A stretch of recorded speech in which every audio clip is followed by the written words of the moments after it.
Só a igreja no paz do Senhor, amém? Amém. Hoje nós vamos dar continuidade, também finalizar a nossa série, que foi baseado no livro dos Gálatas, Evangelho 1.0. Vocês podem ver ali? Evangelho simples e eficiente. A ideia, quando a gente preparou e pensou nesse tema, é poder falar do Evangelho realmente simples, na sua eficiência, na sua eficácia. O Evangelho esse que ele não tem necessidade nem nenhum tipo de acréscimo nosso, algum acréscimo humano, ou alguma coisa para fazer com que ele dê certo ou que ele funcione. O Evangelho na sua essência com a sua eficácia. Eu vou só trocar de microfone aqui.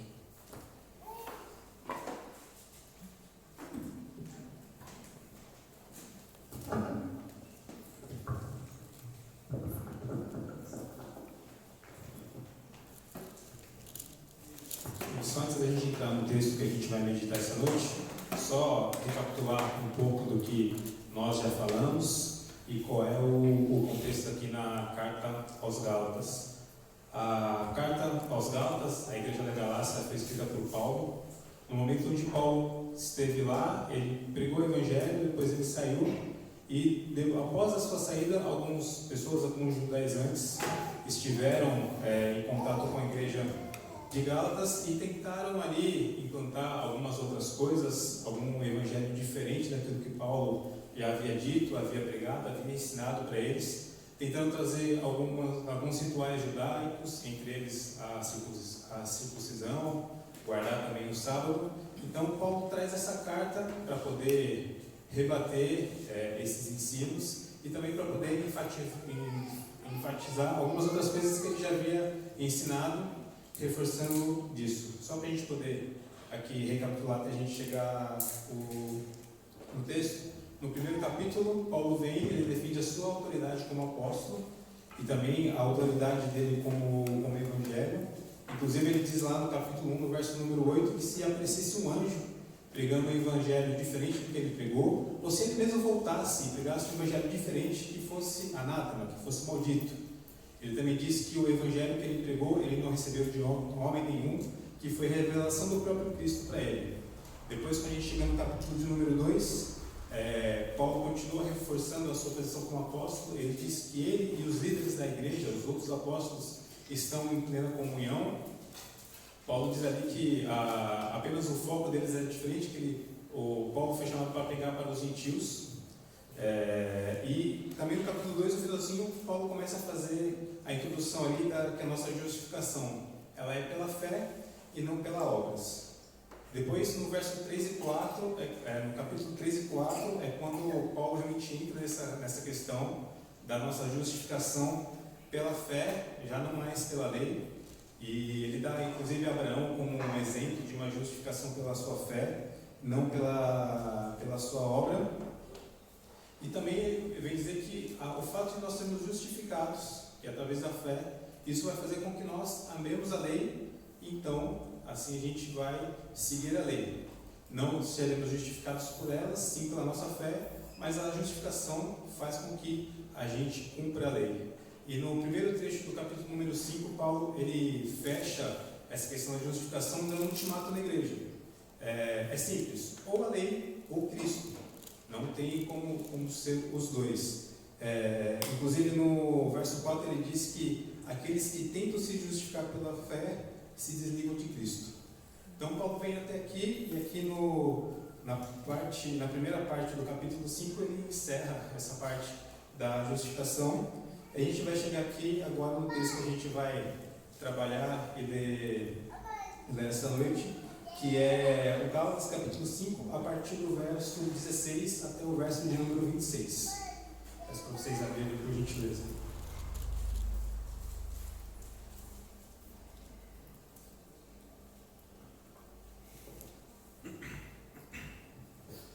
Diz assim a palavra: digo, porém, andai no Espírito e jamais satisfarei as concupiscências da carne.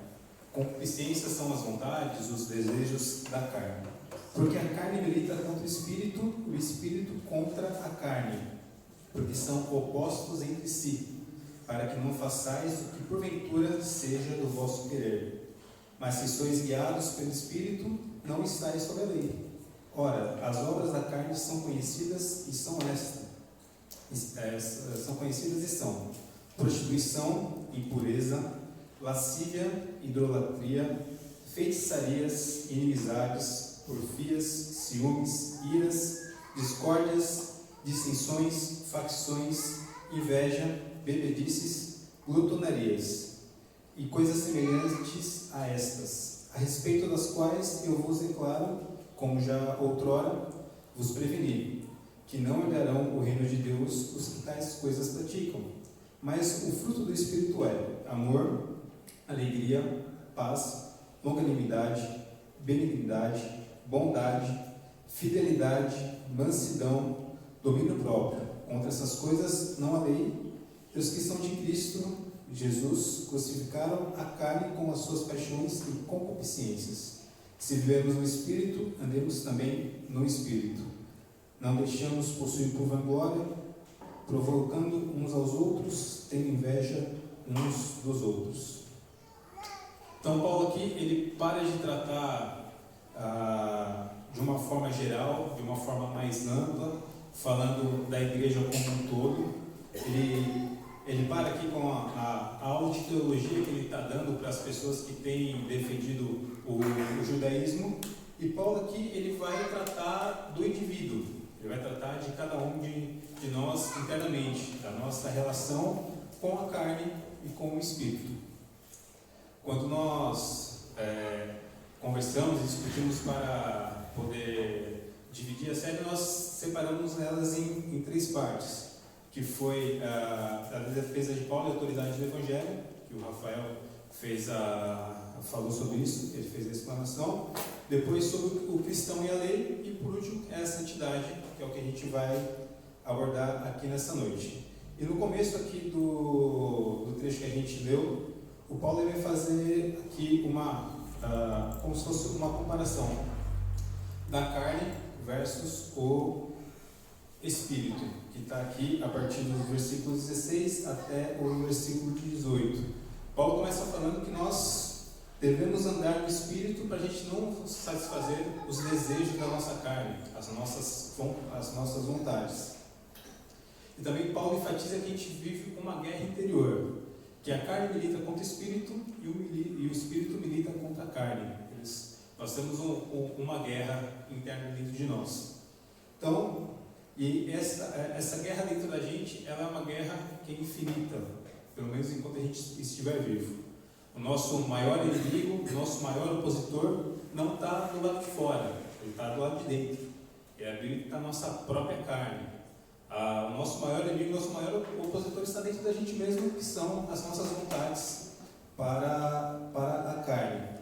E essa é uma guerra que, enquanto nós estivermos vivos, infelizmente, ela não tem um vencedor. Sempre haverá uma luta entre o Espírito e sempre haverá uma luta contra a carne. A partir do momento que nós somos salvos, nós recebemos o Espírito Santo de Deus, mas esse Espírito Santo de Deus que a gente recebe, ele não é suficiente para anular a nossa carne, mas também a nossa carne, ela não é suficiente para anular o nosso Espírito. Agora, a gente pode, tem a capacidade de enfraquecer o outro, mas a gente só vai ter a vitória dessa guerra a partir do momento que nós morremos e estamos com Cristo. Aí sim a gente vai ter a obra completa e essa batalha vai estar vencida, mas enquanto a gente permanecer vivo, a gente haverá essa luta dentro da gente. Só para a gente ter um exemplo, a gente pode imaginar aqui dois lutadores que se enfrentam. Um dele é uma pessoa completamente regrada, é alguém que treina da forma correta, assíduo, ele tem uma correta alimentação, ele tem uma vida exemplar, ele segue as orientações do seu treinador. Em contrapartida, nós temos um lutador que não treina tão bem assim, não se alimenta tão bem assim, não se dedica tão bem assim, e esses dois lutadores eles vão se enfrentar. Obviamente, o que treina melhor, o que se capacita melhor, é quem vai vencer essa batalha, é quem vai vencer essa luta. Dentro da gente acontece a mesma coisa. Cabe a nós decidirmos qual dos nossos lutadores aí a gente vai treinar melhor. Se é a nossa carne ou se é o nosso espírito. E aqui eu já quero deixar para a gente poder começar a pensar qual dos nossos lutadores a gente tem alimentado melhor, a quem a gente tem dado mais atenção, qual deles a gente tem dedicado mais tempo, se as coisas da carne ou se as coisas do Espírito, que a gente vai no decorrer aqui falar um pouquinho sobre elas, apesar de o próprio Paulo ressaltar que a gente já sabe quais são, e o que a gente tem dedicado a nossa atenção, o nosso tempo.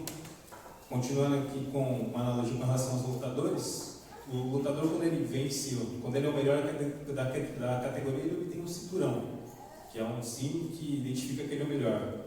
Quais dos nossos lutadores internos tem o nosso cinturão? A nossa carne ou o nosso espírito? A gente precisa estar completamente atento a essa luta que está dentro da gente. Com quem nós temos nos preocupado? Se mais com a nossa carne ou se com o nosso espírito? A gente não pode se enganar, nem abaixar a guarda, achando que isso vai ser fácil, ou que a gente consegue com as nossas próprias forças. E Paulo traz essa reflexão aqui dessa luta interna, e tem vários outros pontos onde também, até o próprio Paulo relata, das lutas internas, muitas vezes pessoais dele mesmo, que ele tem.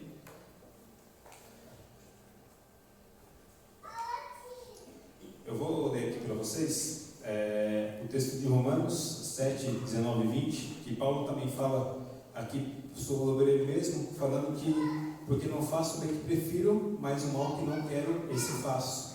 Mas se eu faço o que não quero, já não sou eu que faço, mas sim o pecado que habita em mim.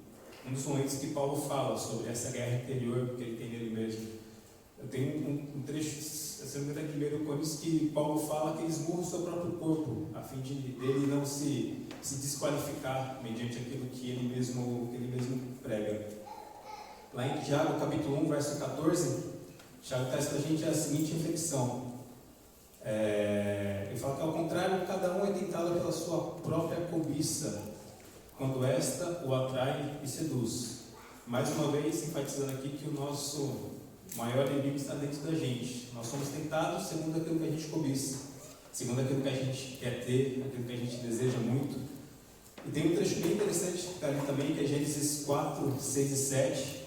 Aqui, Caim ainda não matou Abel, mas ele já está planejando, ele já está aí matutando isso na sua cabeça.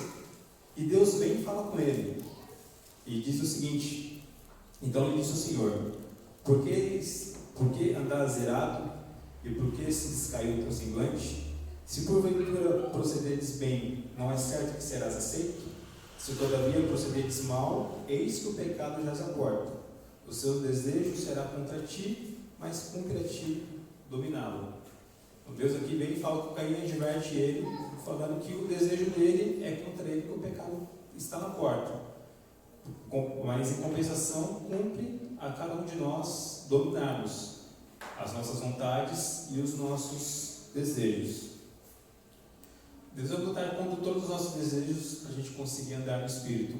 Paulo diz aqui, bem no começo, no verso 16, que andais no Espírito, jamais satisfareis a concupiscência da carne. Então nós devemos nos preocupar em andar no Espírito e tentar alimentar muito mais o nosso Espírito que habita dentro de nós do que a carne que também nos habita. E Paulo segue aqui no texto, e ele vai aqui falar agora sobre as obras da carne e também o fruto do Espírito, aqui a partir do verso 19 até o verso de número 23. E Paulo começa falando sobre as obras da carne. Esse trecho que a gente vai trabalhar agora diz o seguinte: ora, as obras da carne são conhecidas e são prostituição, impureza, lascívia, idolatria, feitiçaria, inimizades, porfias, ciúmes, iras, discórdias, dissensões, facções, inveja, bebedices, glutonaria e coisas semelhantes a estas, a respeito das quais eu vos declaro, como já outrora vos preveni, que não herdarão o reino de Deus os que tais coisas praticam. Paulo vem, traz ali para eles quais são as obras da carne e fala que são conhecidas. Realmente, de fato, hoje nós temos aqui pleno conhecimento, nós sabemos o que é certo e o que é errado. A gente tem pleno conhecimento de saber o que é pecado, o que não é. o que agrada a Deus, o que não agrada a Deus, mas o fato de Paulo trazer aqui e reforçar é para que a gente tenha realmente de fato o conhecimento daquilo, quais são as obras da carne. Porque a gente precisa ter o conhecimento de quais são os nossos pecados, quais são as nossas falhas, para a gente ter o conhecimento, reconhecê-los e assim a gente poder se arrepender disso. E a gente pode separar aqui em 4 partes aqui as obras da carne, só para a gente poder entender um pouquinho melhor aqui o que Paulo está dizendo.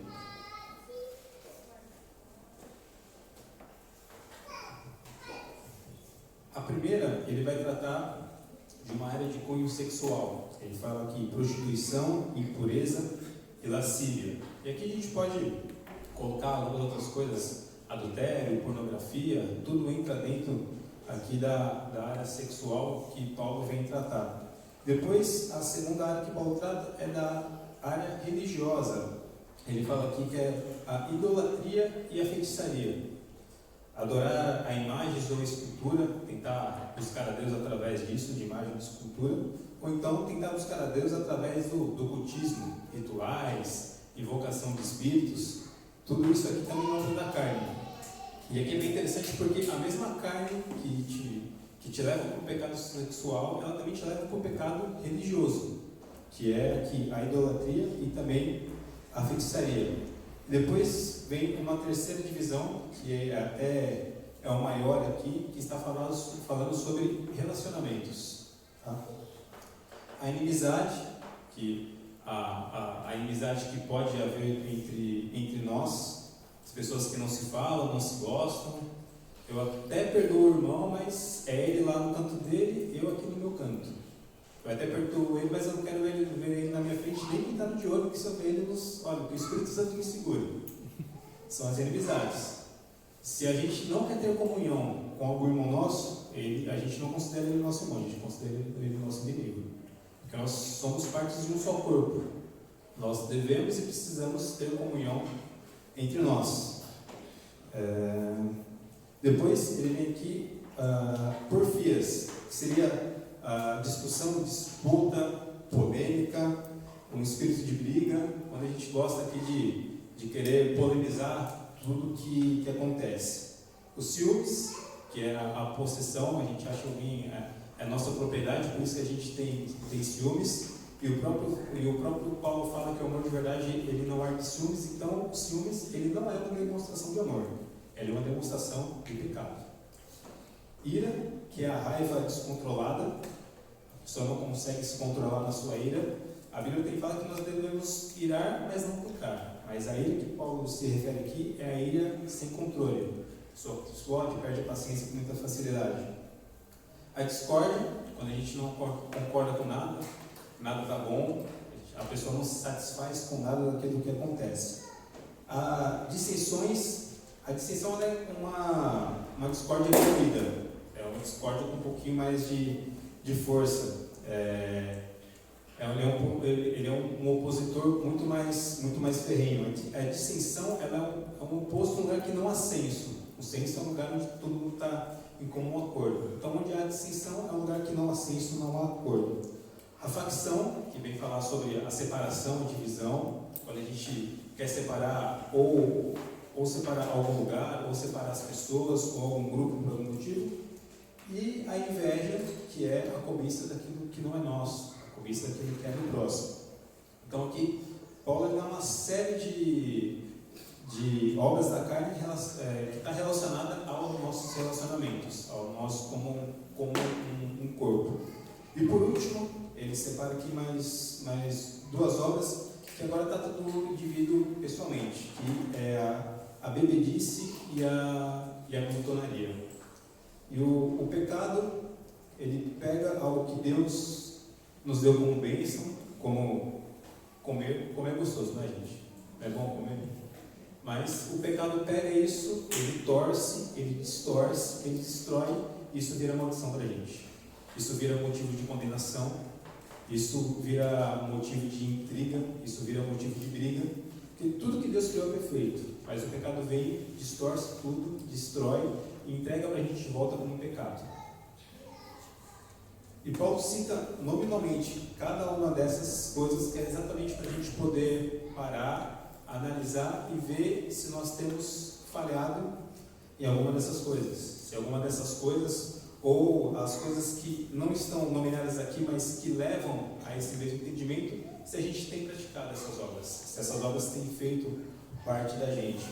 Porque nós precisamos identificar o nosso pecado, identificar ele como um pecado, reconhecer, se arrepender e pedir perdão. E a gente precisa tomar muito cuidado.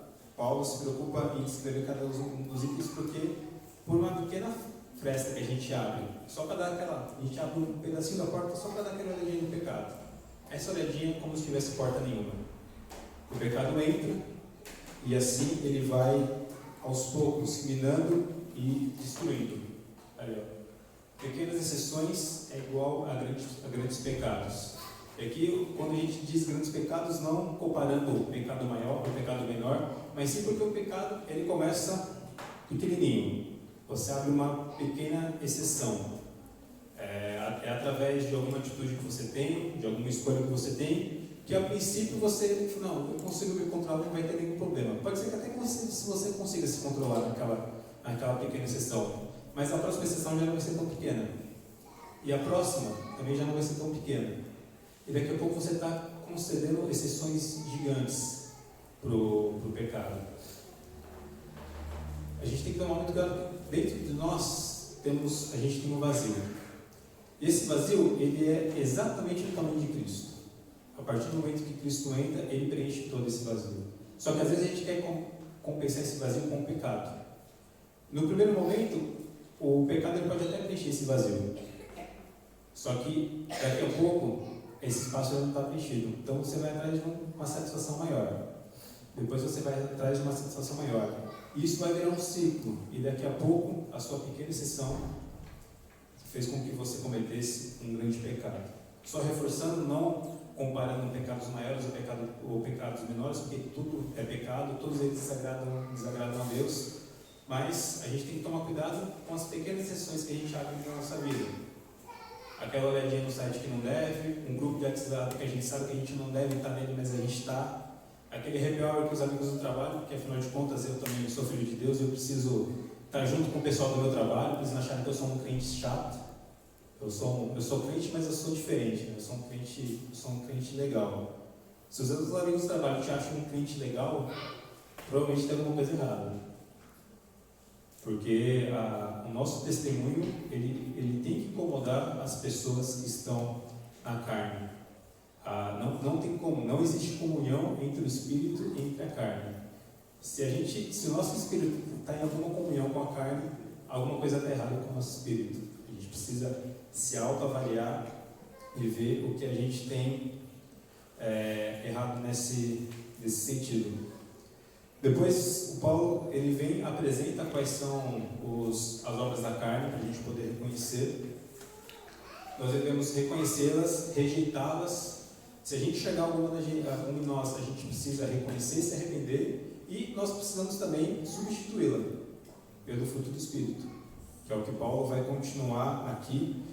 Ele vai falar a partir aqui do verso 22 sobre o fruto do Espírito, e ele diz o seguinte aqui a partir do verso de número 22: mas o fruto do Espírito é amor, alegria, paz, longanimidade, benignidade, bondade, fidelidade, mansidão, domínio próprio. Contra essas coisas não há lei.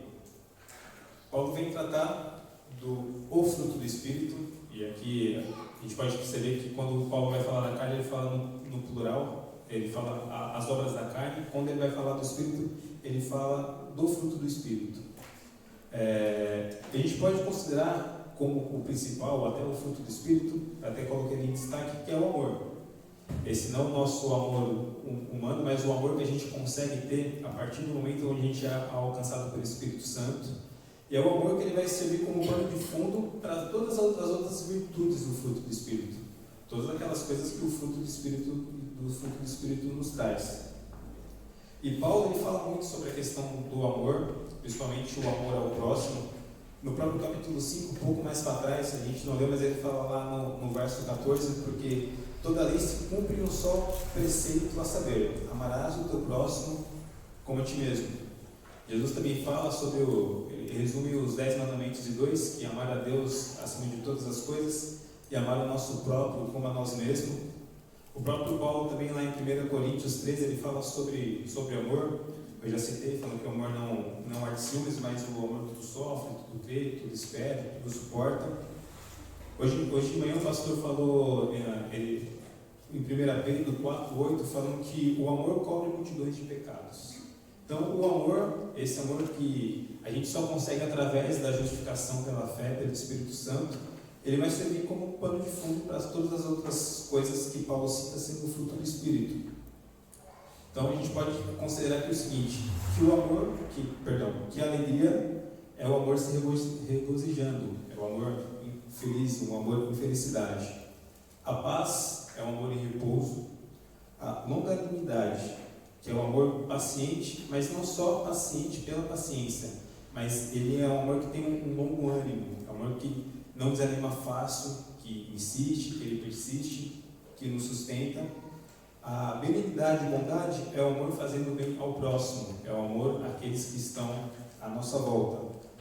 A fidelidade, que é o amor cumprindo a sua palavra.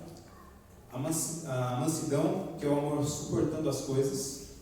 E o domínio próprio, que é o amor se controlando, é o amor inteiro, o autocontrole. Então Paulo fala sobre todas essas coisas e ele também vem dizer que sobre isso não há lei, assim como ele fez lá atrás no verso 14. Ele fala que nós devemos amar uns aos outros, que sobre isso as coisas não há lei, e também ele dá aqui o fruto do Espírito e fala que essas coisas também não há lei. Então nós devemos aqui nos procurar esse amor, reconhecê-lo e colocá-lo em prática, através de todas essas virtudes que Paulo dá aqui como sendo do fruto do Espírito.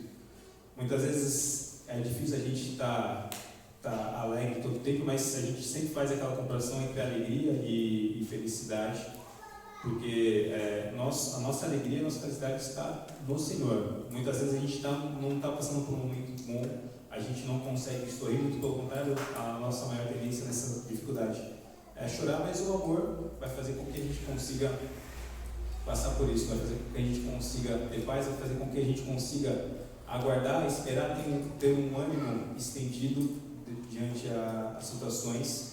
O amor vai fazer com que a gente seja fiel à nossa palavra, aquilo que a gente fala e aquilo que a gente precisa fazer também. O amor nos vai tornar manso e também o amor vai fazer com que a gente tenha domínio próprio nas situações mais difíceis. Porque às vezes aqui na igreja é um pouco fácil ser manso e ter domínio próprio. Nem sempre, mas aqui talvez seja o lugar mais fácil da gente ser manso e ter domínio próprio. Agora, ser manso e ter domínio próprio no trânsito é difícil. Em casa, às vezes num momento de ira. Então, nós devemos procurar as obras da carne, encontrá-las e rejeitá-las e se arrepender e substituí-las pelos frutos do Espírito, que vai ser alimentado em nós através do amor que nós recebemos a partir da salvação em Cristo Jesus, no momento que a gente recebe o Espírito Santo. E Paulo, ele traz essa comparação entre a carne e o Espírito, e ele vai entrar aqui no trecho seguinte, fechando o assunto da mesma forma com que ele começou, abordando mais ou menos as mesmas coisas. Paulo vem nos orientar que a gente deve andar no Espírito. Assim como ele faz lá no verso 16, que ele começa, digo, porém, andar no Espírito e jamais satisfarei a concupiscência da carne. Ele também vai tratar aqui, a partir do verso 24 até o verso 26, falando da mesma coisa. Ele diz assim no verso 24, os que são de Cristo Jesus crucificaram a carne com as suas paixões e concupiscências. Se vivemos no Espírito, andemos também no Espírito. Não nos deixemos possuir de vanglória, provocando uns aos outros, tendo inveja uns dos outros.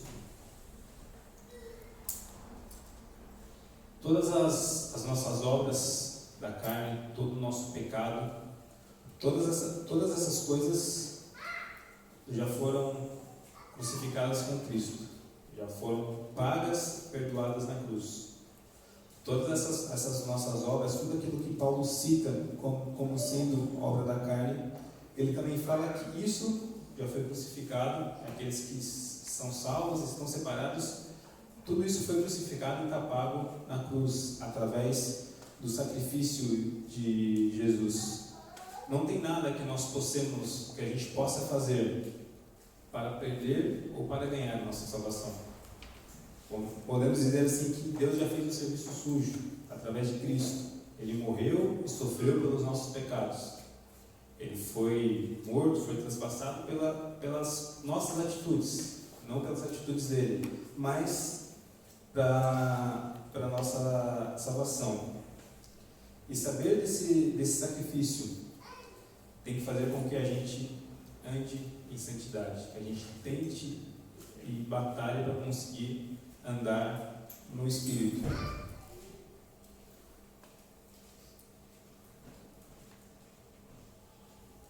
Como eu já disse, não tem nada que a gente possa fazer aqui para poder ganhar ou perder a nossa salvação, porque o preço já está pago. Não é mérito, não é, como a gente já falou, não é através da lei, não é através da obra que a gente é justificado.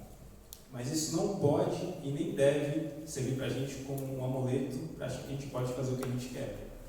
Muito pelo contrário, se a gente, ao entender que a nossa salvação ela vem por meio da graça, não por meio das nossas obras, isso nos deixa à vontade para poder pecar sem nenhum pesar, a gente precisa dar uma olhadinha, dar uma checada e ver se realmente você tem certeza da sua salvação.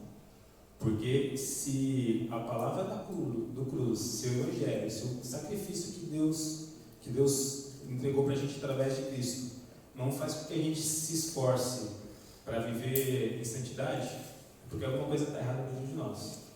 Nós devemos e precisamos cada dia lembrar do sacrifício que foi feito e, em resposta a isso, tentar e conseguir viver em santidade. Por mais que realmente às vezes seja difícil, que as tentações batem na porta, nós somos vulneráveis em vários pontos. Às vezes é aquilo que é muito tranquilo para mim resistir a essa tipo de tentação, para outra pessoa não é. Cada um tem as suas particularidades, cada um tem a sua vulnerabilidade, cada um sabe onde o calo aperta, onde ele sente mais. Muitas vezes esse ponto onde você é vulnerável talvez nem seja totalmente culpa sua, às vezes é alguma situação que você passou, algum trauma que você tem te deixa mais sensível nesse ponto, e o diabo sabe que você é mais sensível nesse ponto, é exatamente ali que ele vai te atacar. Mas também a gente já leu aqui que cabe a nós dominarmos as nossas vontades. Então, saber que a nossa salvação ela é pela graça, ela não é por méritos, não pode ser um motivo e nem um amuleto para que a gente não tente viver em santidade. Afinal de contas, o preço já foi pago. E se a gente tem certeza da nossa salvação, se a gente tem certeza de que Cristo já nos salvou e já nos resgatou, mas se você faz uma autoanálise, você vê mais obras da carne do que fruto do Espírito, talvez você esteja aí alimentando o lutador errado. Você precisa então avaliar as suas escolhas, as suas atitudes, as suas decisões, do que você tem se alimentado. A gente não se refere a questão da comida, mas sim, muitas vezes, o que você tem assistido, aquela série do Netflix, que agora dá para baixar, né? Você não precisa nem mais ter 4G para assistir, você baixa um Wi-Fi em casa e tem o caminho do trenzão inteiro para poder assistir. Tem que saber se isso tem alimentado a nossa carne e o nosso espírito. Se a gente gosta de ler e tem esse hábito, você prefere ler um livro do que assistir uma série, quais são os livros que você tem lido? Isso tem alimentado a sua carne ou tem alimentado o seu espírito? Isso tem glorificado a Deus? Porque todas as nossas atitudes, nossas escolhas, elas precisam ser, tem que ser para glorificar a Deus. Quais são as músicas que a gente tem ouvido? Elas têm glorificado a Deus? Não digo necessariamente música gospel, gente, porque tem música gospel que você ouvir é cada heresia, que às vezes é melhor você ouvir música do mundo. Mas existem músicas e músicas que você pode ouvir. E você sabe se aquela música está alimentando a sua carne ou se está alimentando o seu espírito. Se aquela música está despertando em você desejos que você não pode ter. Está despertando em você vontades que você não deve ter. Se aquela música te deixa com raiva, se aquela música transforma alguma coisa dentro de si em ira e você fica revoltado porque você está ouvindo uma música. Essa música está alimentando quem? A sua carne ou está alimentando os seus espíritos? E as nossas companhias, as pessoas com quem a gente tem andado. Não, eu sou um crente legal e o pessoal não tem que achar que eu sou um crente chato, um crente quadrado, então eu ando junto com o pessoal do mundão lá no meu trabalho. Você tem certeza que essa é a sua melhor companhia? Eu não sei quem é o seu melhor amigo, mas se o seu melhor amigo não é uma pessoa que testemunha da mesma fé que você, pode ser que essa pessoa não esteja sendo uma boa influência. Porque afinal de contas, se você está em pecado, você tem uma dificuldade, para quem que você vai saber? Com quem que você vai conversar? Com a pessoa que vai te apoiar? Não, você está certo, faz isso mesmo, não tem problema. Então nós temos que escolher as nossas companhias, as nossas atitudes, o que a gente lê, o que a gente assiste, o que a gente ouve, e ter certeza que isso está alimentando o nosso espírito e não a nossa carne. E só para a gente poder aqui finalizar e concluir,